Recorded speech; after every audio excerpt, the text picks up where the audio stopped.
Om Tare Tu Re Mangalam Shri Mahapani Swaha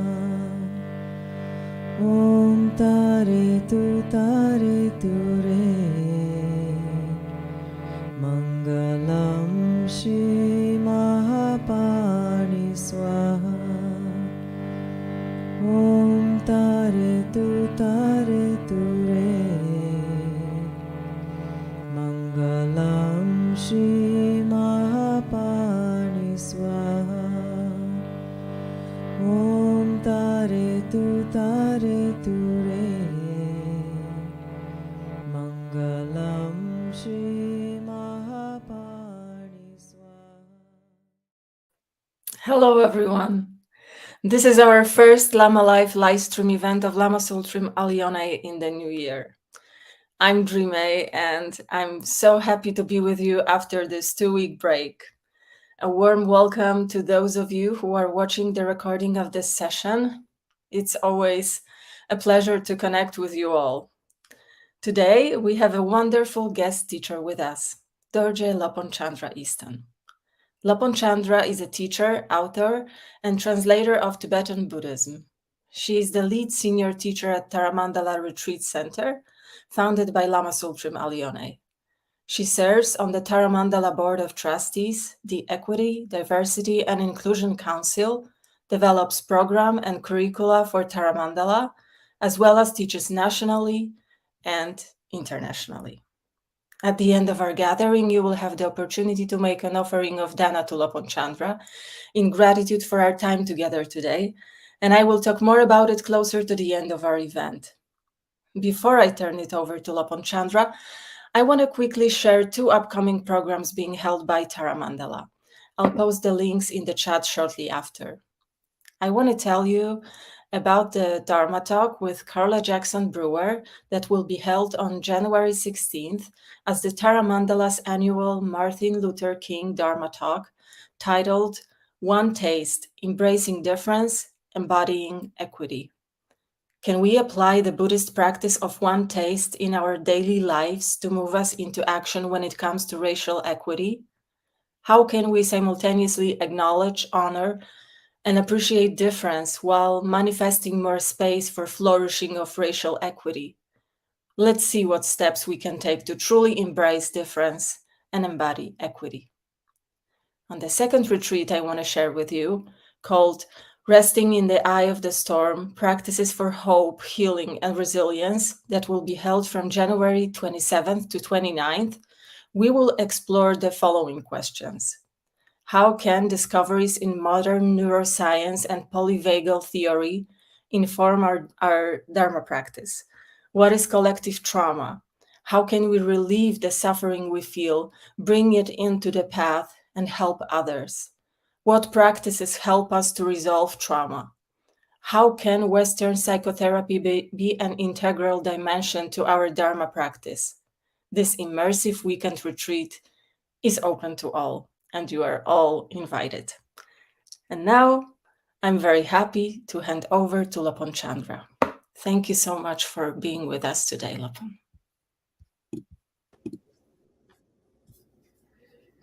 Thank you so much, Drimé. It's great to be here. It's been a while. Happy New Year, everybody, Western New Year.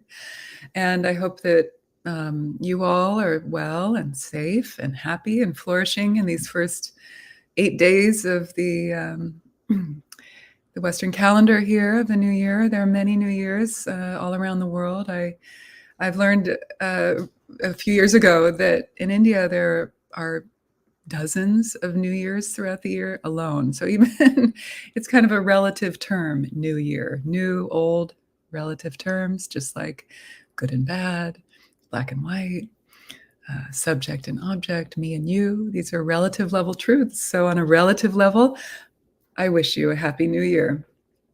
I'm zooming in from Oakland, California, Lizjan Ohlone land, indigenous land. So I acknowledge the land that I'm sitting on now and the people who came before me here. Maybe you can take a moment to do the same, no matter where you are around the world. Give thanks, gratitude to the earth, to your ancestors, to your teachers, to those who have come before, and also acknowledging, the beauty and the tragedy of events that might be going on, might have happened in the past in the area that you live in. This is samsara. It's no mystery that the beauty is also accompanied by sometimes immense heartbreak. I know Drimé is zooming in or calling in from Poland, which is right next to the conflict, the war in Ukraine and Russia.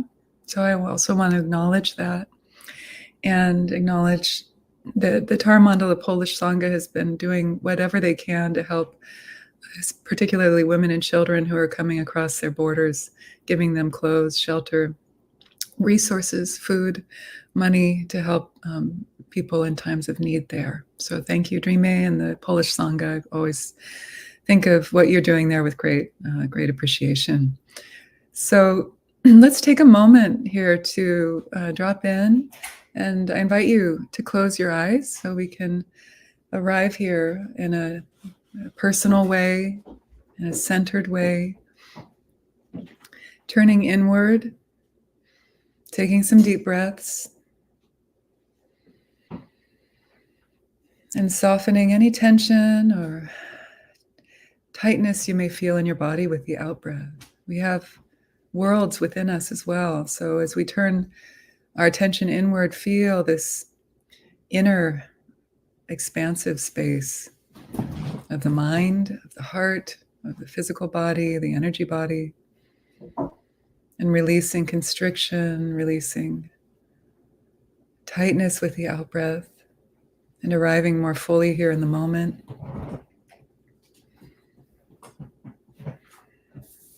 Releasing into presence. Releasing concepts of past and future so that you can be here, at least for this time, wherever you are. Whether you're watching live or watching later, we can all come into the present moment.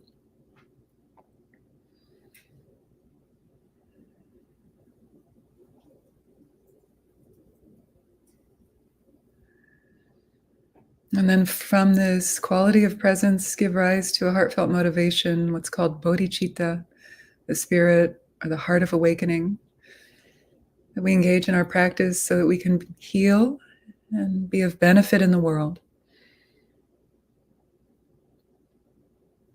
Compassionate motivation for practice, not only for meditation, but also for learning and study, imbuing these endeavors with a compassionate motivation to in some way be of benefit in the world.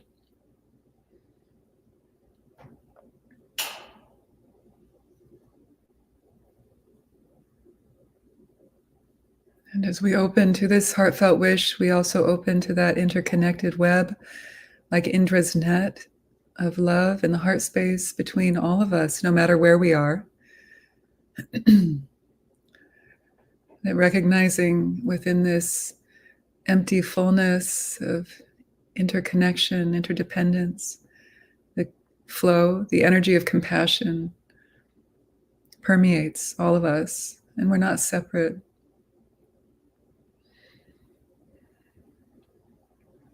And we connect in the heart space, beyond the dimension of time and space. This is ultimate bodhicitta. The interdependent, empty, and luminously compassionate dimension.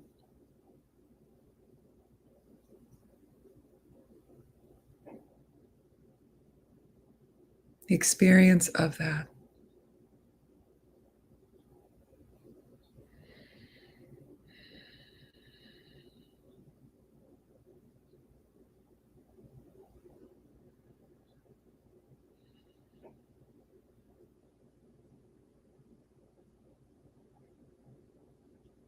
And not only does that live in the heart space, but it also lives in the belly and throughout the whole body. See if you can drop that experience from the heart and the head down into the belly. And breathe into the belly and feel that quality of warmth and in a sense like the cradle, that we're all held within the arms of the Great Mother, cradled within the warmth of emptiness, compassion unified. And let that feeling, not a thought, but let that become a felt sense and let that permeate every cell of your body.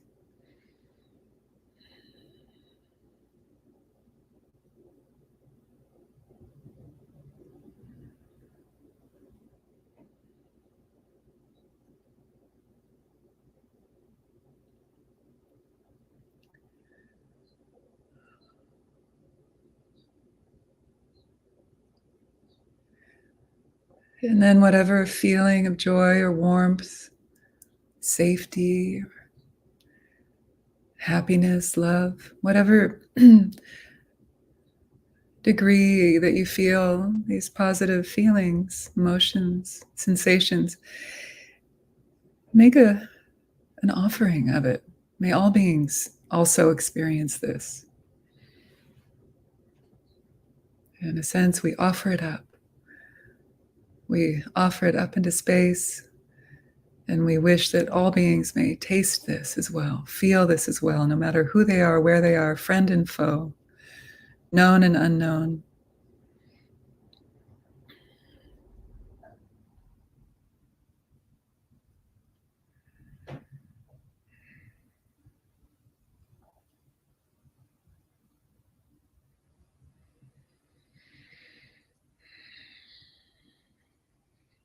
And then let's go ahead and come back and open your eyes when you're ready.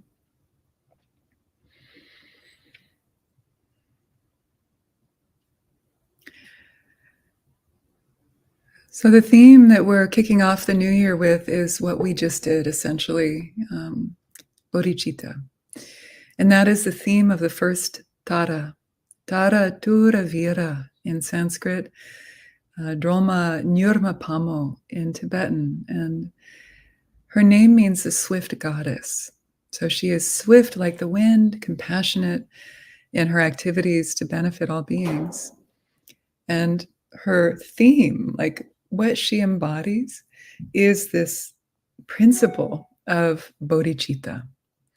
Bodhi means awakened. Chitta means heart, mind. And so it's that energy and kind of more Asian thought, like in Buddhism, Hinduism, and so on, of the mind actually residing within the heart space, like the heart chakra being the seat of the soul, not the head. That's why chitta is sort of clunkily, if that's a word, translated as heart mind. So it's that heart mind of awakening, bodhicitta. One of my mentors translates it as the spirit of awakening because it's also that intention, that spirit, that hope, that aspiration, that pull, attraction to awaken for the benefit of others. So it also entails that. So I might right now ask, well, maybe before we show you a picture of Tārā Tura Vira, I'll tell you just a little bit about the 21 Tārās, the different manifestations of the Great Mother, before we hone in on the first Tārā, which we'll practice today. We'll do her practice towards the end. So today will consist of some time of orientation, introduction, and teaching, and then the session will end with some time in meditation.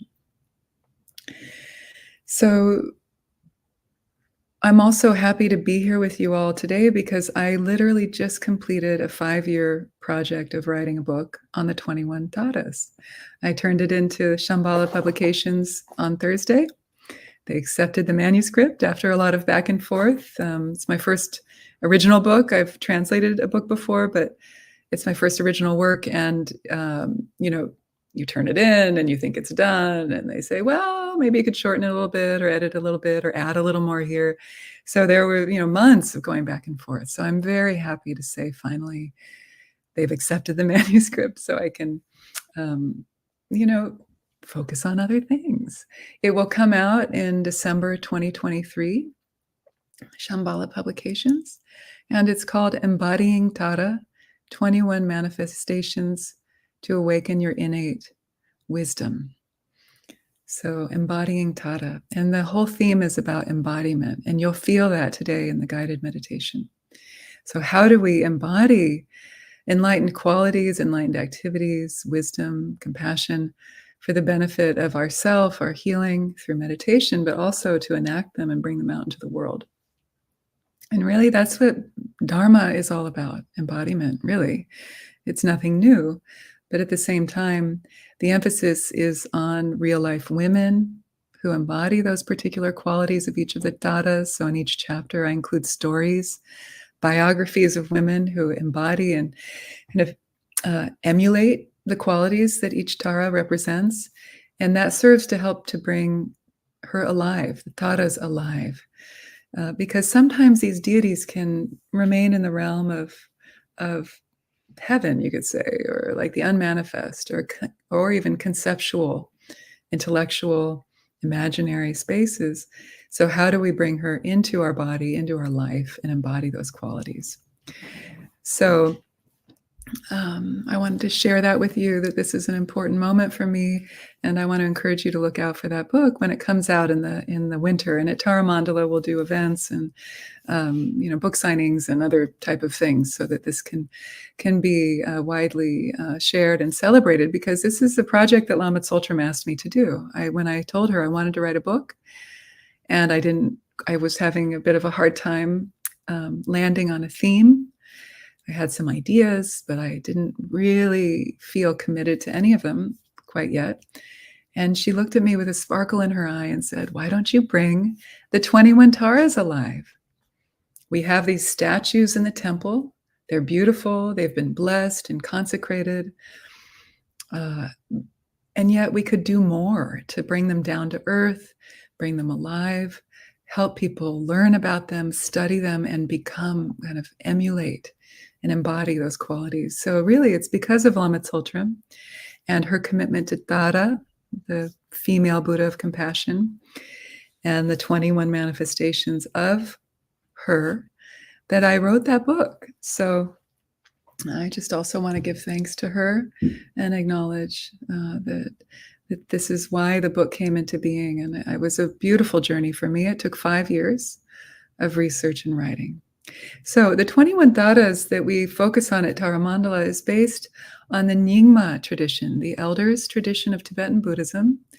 It is based on a terma, which is a treasure text that was revealed by Jigme Lingpa, who was one of the greatest Dzogchen masters of the 18th century Tibet. And he kind of synthesized the teachings of an earlier master named Longchenpa, or Longchen Rabjam. And so these Tārās came into being based on the earlier teachings of the 21 Tārās that came out of India, with the praises to the 21 Tārās Tantra, sometimes called a Dharani, which means a long mantra.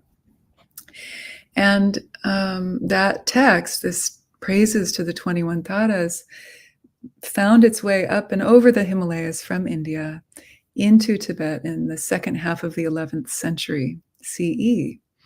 And so there are many different traditions. Well, really, there are 3 main primary traditions, but then sub-lineages within those 3 of these 21 Tārās. You have the Surya Gupta, which is the first one.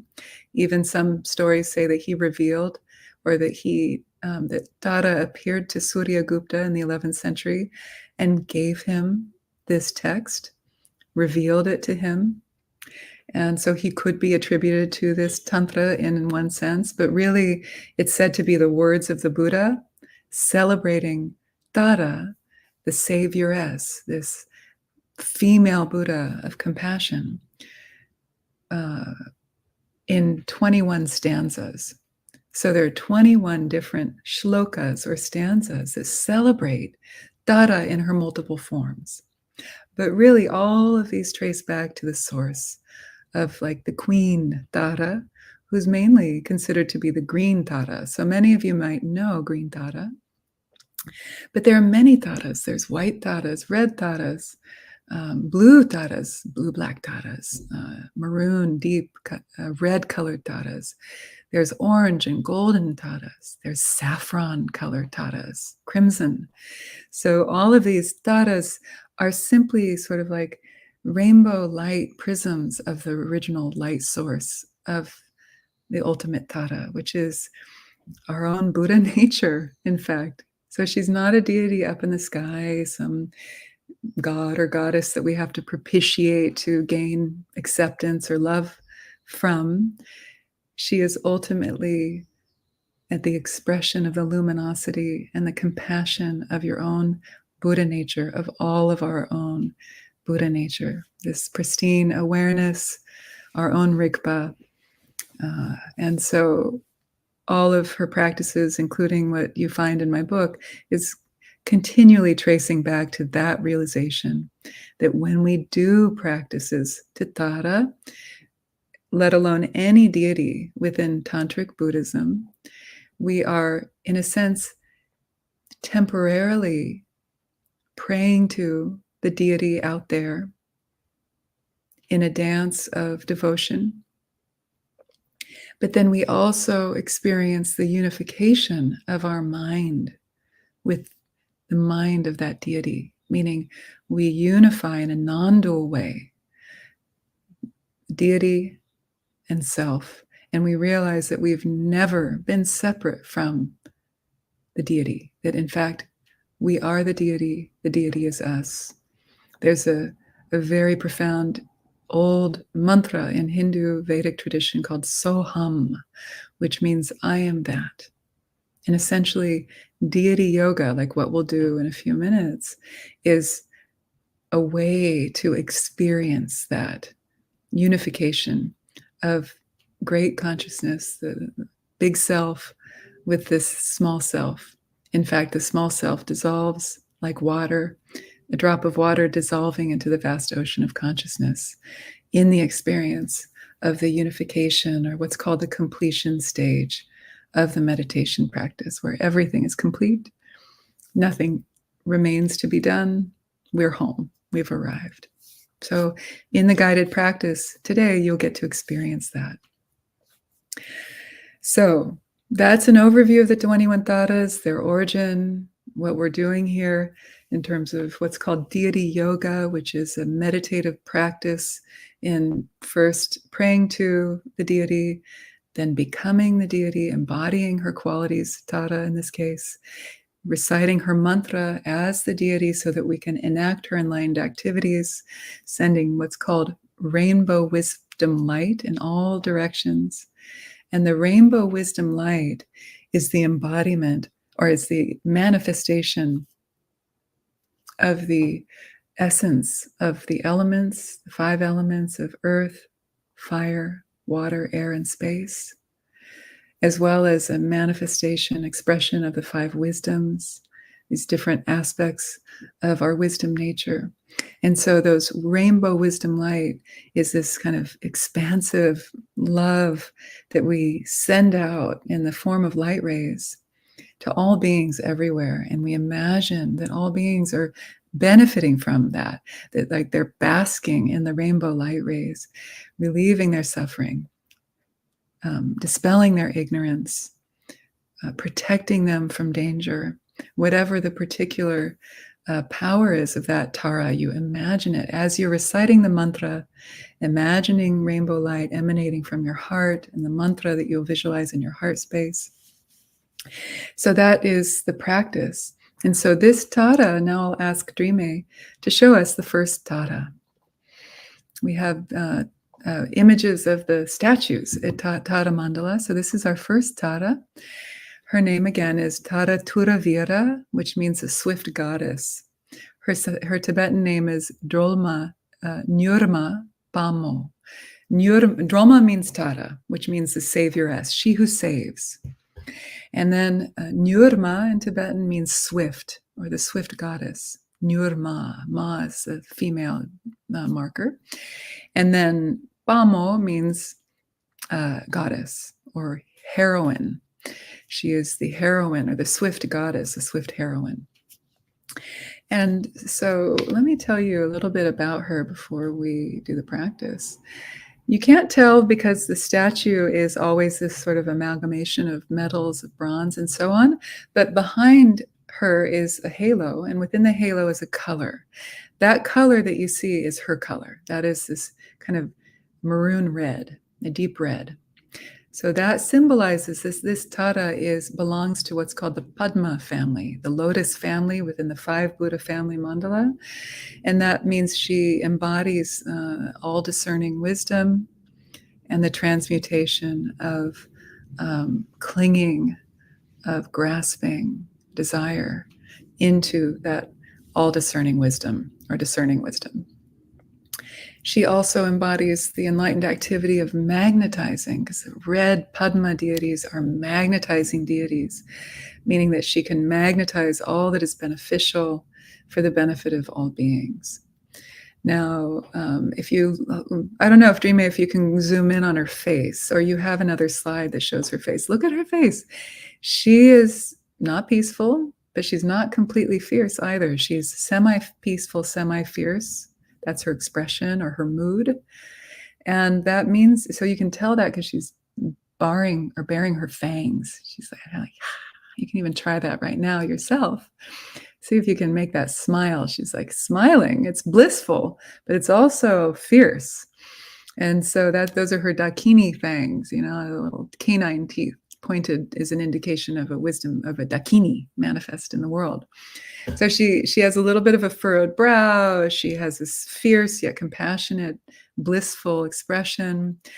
So that is her mood, is that strength, that ferocity, but kind of mediated or blended with peace. Semi-fierce, semi-peaceful. And another way of saying that is joyful. Lama Tsultrim often teaches that these are joyful expressions. That's what Namkhai Norbu Rinpoche says, that semi-fierce, semi-peaceful deities are joyful. Okay, so now let's look at her. Her symbol atop her lotus flower, please. So you can see that, like all the Tārās, she has a lotus flower that rises up above her left shoulder. And atop the lotus flower, each Tārā has a symbol, a different one indicating her enlightened activity. So this Tārā has a conch shell, which symbolizes the healing sound of the Dharma. If you've heard the sound of the conch shell, many traditions around the world, particularly those that live near the ocean, because that's where the conch shells are found, those large seashells. When you blow on it, it makes this beautiful, full sound that, in a sense, calls you to the source of the sound. It symbolizes calling to ceremony, calling to a special event of deep practice and community with others. It's a commonly used symbol, for example, in India, whether it's the Hindu or Buddhist tradition. The sound of the conch shell symbolizes the healing sound of the Dharma and a calling to ceremony, a calling to practice. And so as we do her practice, we will even imagine hearing that ooh, that sound of the conch shell. Okay. So let's look at her form again, Drimé. If you can show her statue again. Yeah. And then we'll do the practice. Well, we'll look at the mantra and then we'll do the practice. So look at her body. Okay, she's shown in a static form, right? Statues, tankas are frozen in time. But really, she's not frozen. She's not static. She's moving. And if you see, her waist is kind of swaying a little bit to her left. So I like to, when I do her practice, I even let myself sway a little bit from time to time, not the whole meditation, but you can kind of, in the beginning, when you're practicing embodying her, let your waist sway a little bit. And remember, she's swift like the wind. So if she embodies, she has that wind, that kind of feeling of movement and fluidity within her. Her left hand is at her heart in the mudra of the 3 jewels. And if you look at my hand, this is what you can see here. Yeah, and if you zoom in a little bit, you can see it in the video too. The thumb, and take this mudra here with your left hand, the thumb and the ring fingers are touching, making a circle, and that signifies the union of wisdom and compassion. Then the other three fingers are fanning upward, and they represent the three jewels of Buddha, Dharma, and Sangha. So the three jewels of Buddha, Dharma, Sangha, important elements of the Buddhist path.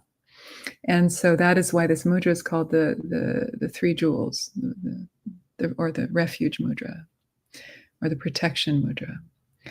So that is right at your heart space, and it's holding between the thumb and the ring finger the Utpala stem, the flower of the blue lotus. Is the stem of that is held between those fingers, and it rises up above your left shoulder. And atop that blooming blue lotus, called the Utpala, is the conch shell blowing that healing sound of the Dharma. So you can hear it especially in your left ear. It's like, ooh, continually blowing in your ear in a nice way, not too loud. And so then look at her right hand is placed atop the right knee, palm upward, in a simple gesture or mudra. This is called the Supreme Generosity Mudra, meaning she's offering compassion, offering protection to all beings. So those are her two hand gestures. And then she has her legs, which, a lot of deities are shown in full lotus, but she's not, because her right leg is stepping forward into samsara, meaning her commitment to be present in the world so that she can help beings who are suffering. So the right leg is stepping forward. So you can even take this gesture if you wish, and with your legs, unfold the legs a little bit or move them forward, even just to embody that feeling for a moment of like, you're ready to act. You're ready to be present for people and beings in need. But then the left leg is tucked in close to her perineum, right? So you can try that if you wish, even just imagine it too. And that symbolizes resting fully stabilized in nirvana. So feel that, like you're really rooted in your central axis, your central channel even.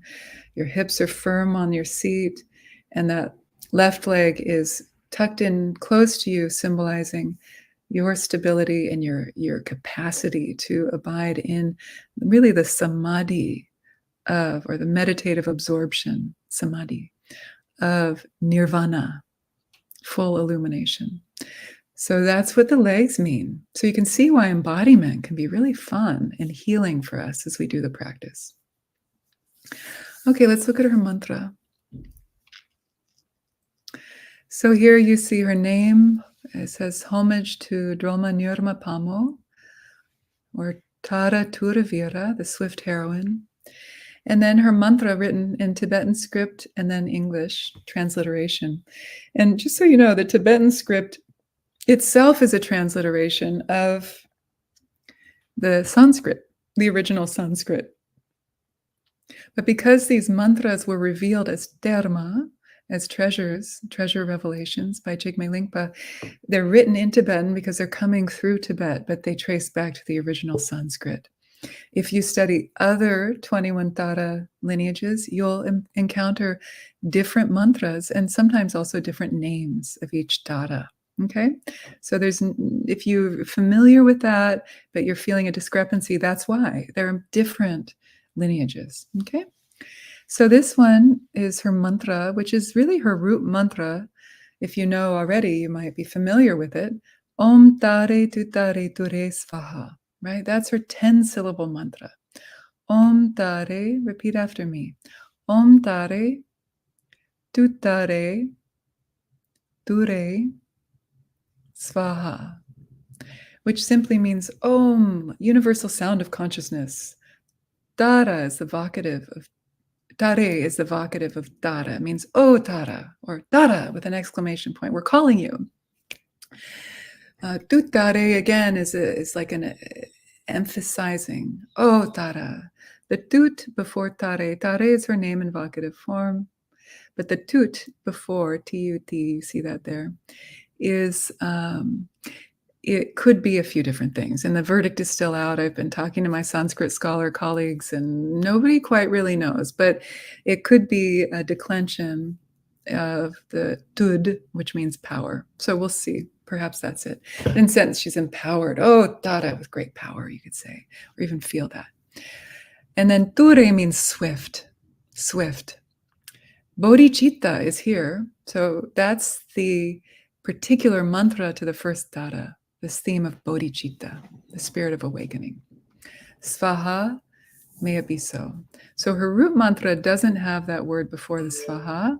Her root mantra is just Om Tare Tutare Ture Svaha.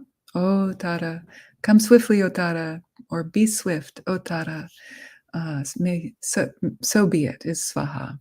But if we do each particular Tāra's mantra with a different addition before the Svaha, you'll see here it's bodhicitta, which means the spirit of awakening.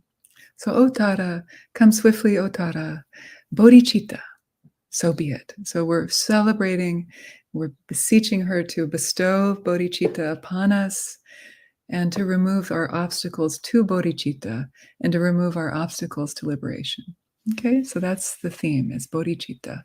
So as we do her practice, we're kind of opening our heart to embodying her qualities, to increasing bodhicitta within us, but also praying, really, and imagining that bodhicitta spreads in all directions and really takes root and blossoms in the heart of all beings everywhere. Okay? All right. So I think that's enough for now. You know, I could talk for 24 hours about the first Tārā, but I won't. We really learn a lot by embodiment. So let's go ahead and do her practice. I will guide it. Your eyes will be closed for most of it. So go ahead and make sure you're comfortable and you're warm and everything is, all your notifications are turned off so that you can really drop in and enjoy this experience of embodying the first Tārā, Nyurma Pamo. Allow the eyes to close.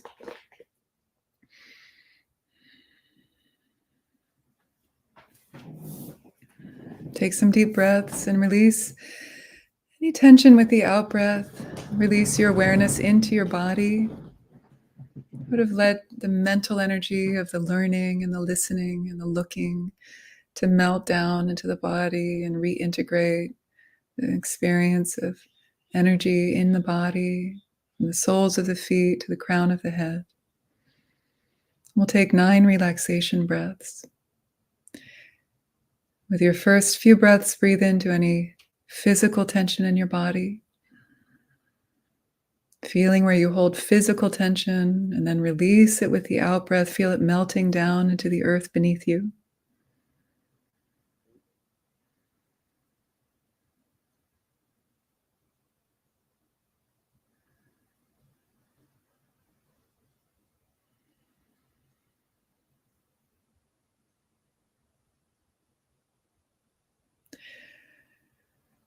And then with your next few breaths, breathe into any emotional tension. Feel where you might be holding emotional tension in your body. Breathe into it.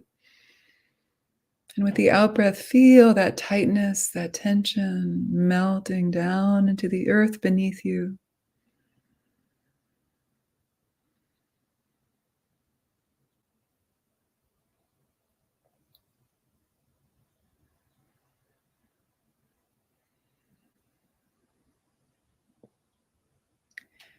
And then with your next few breaths, breathe into any mental tension, any worries or concerns. Feel where you hold mental tension in your body.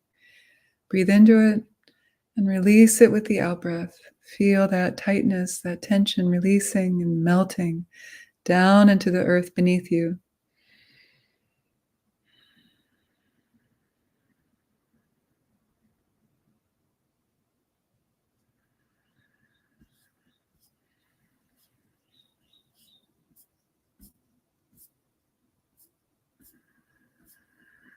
And then take a moment to arouse bodhicitta again, the heartfelt wish to practice for the benefit of all beings.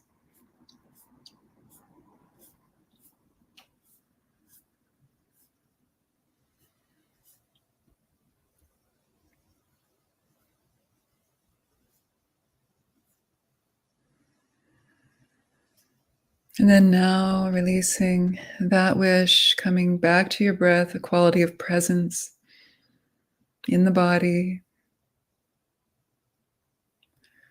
We'll enter into the practice of Tārā Tura Vira. I invite you to imagine that from luminous empty space, Tārā Tura Vira appears in the sky above you, about 3 arms lengths in front and slightly above the crown of your head. She is red and semi-fierce, smiling and passionate,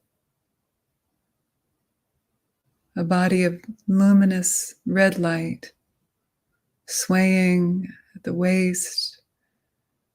Notice her gestures, the mudras of her right and left hand, the position of her legs. And see her passionate, joyful yet fierce facial expression with her canine teeth showing. Her eyes are wide open, round and flashing like lightning.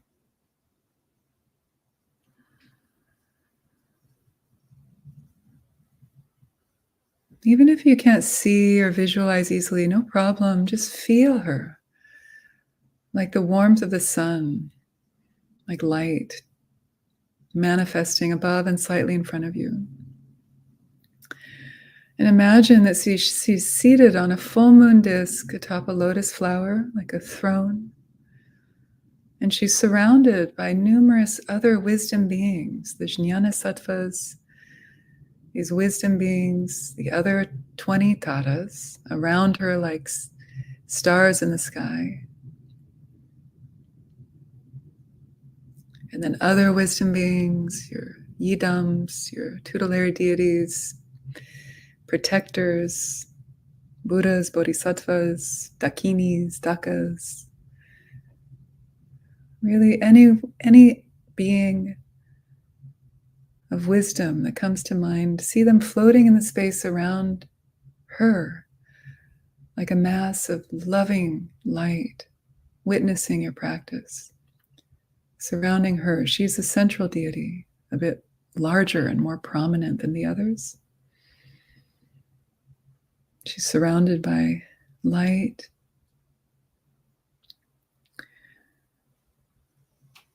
And feel and sense that she and all the wisdom beings appear radiant yet empty of solidity, like rainbows in the sky, smiling and gazing upon you with loving presence.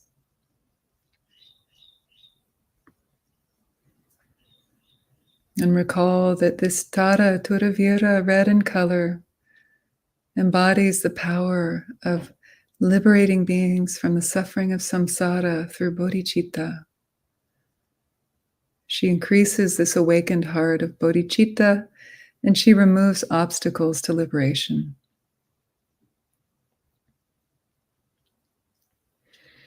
And upon her lotus flower is the white conch shell, symbolizing the healing sound of the Dharma that brings love, joy, and compassion to all beings.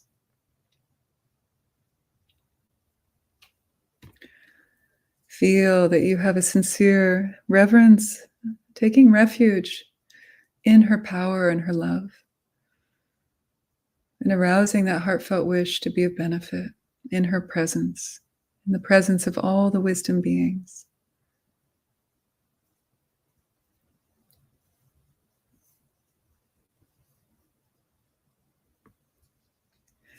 And then now we will begin and take a step further into the practice of embodiment with the seed syllable dham. So we're sounding her seed syllable, which is D-A-M, dham.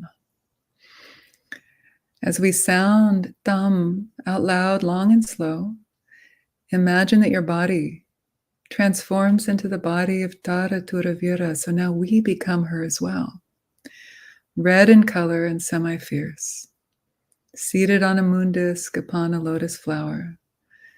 Feel that you embody her gestures and her stance, or you can actually take them if you wish.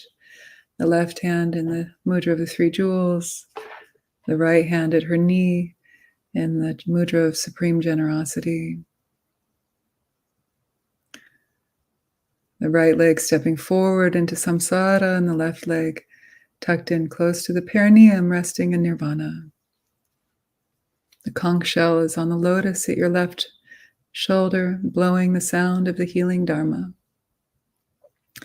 And you can even take this smile that she has, reveal your canine teeth, and let your eyes flash like lightning, either open or closed. Really feel her fierce love, semi-fierce, semi-peaceful.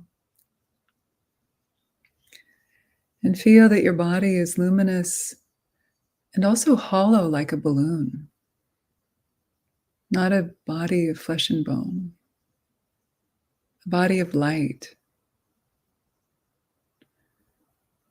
And within that body of light that's hollow, at your heart chakra, the heart center, is an orb of red light, like the size of a walnut, not very big.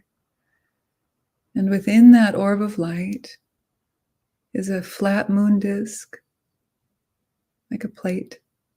And atop the moon disk is her seed syllable Tam, T-A-M. Written so finely, effervescent, luminous red, as if it were written with a single hair. Tam. And as we recite her mantra, we will imagine her mantra circles around the Tam and emits rainbow light. But for now, just feel this Tam at your heart center. And as we sound the first Tam, from that Tam at your heart, light will emanate and transform your body into Tārā. So let's take an inhalation, deep, and we'll sound Tam out loud, becoming Tārā Turavira.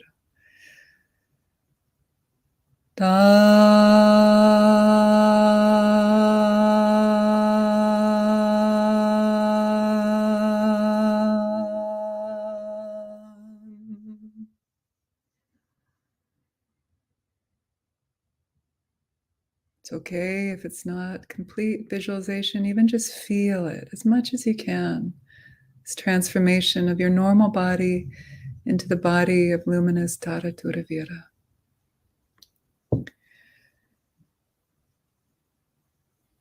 And then now with the second Tam, as Tārā Turavira, imagine that you send rainbow wisdom light emanating from your heart, from the Tam syllable, and feel that rainbow light, which is the purified essence of the 5 elements and the 5 wisdoms, are offerings to all the wisdom beings in the space above you. Imagine they joyfully receive the offering. Really feel the connection with them as you send the rainbow light and sound the Tam.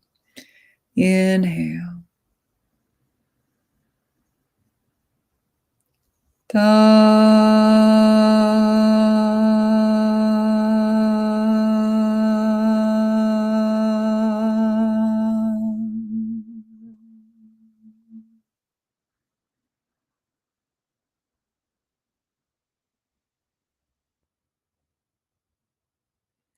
Even feel it as an offering of the heart, like a dana, a generosity offering to these wisdom beings, creating an interdependent connection with them. They receive it joyfully, acknowledge your offering, and in reciprocity, they'll send rainbow wisdom light back to you. As we sound the third and final Tam, we'll imagine that they send rainbow wisdom light back, blessing and empowering you. You'll feel the light entering your heart and then spreading throughout your entire body, filling you with light and bliss. And this light fully activates you as luminous red Tārā Turavira. Inhale. Get ready. Receiving the light.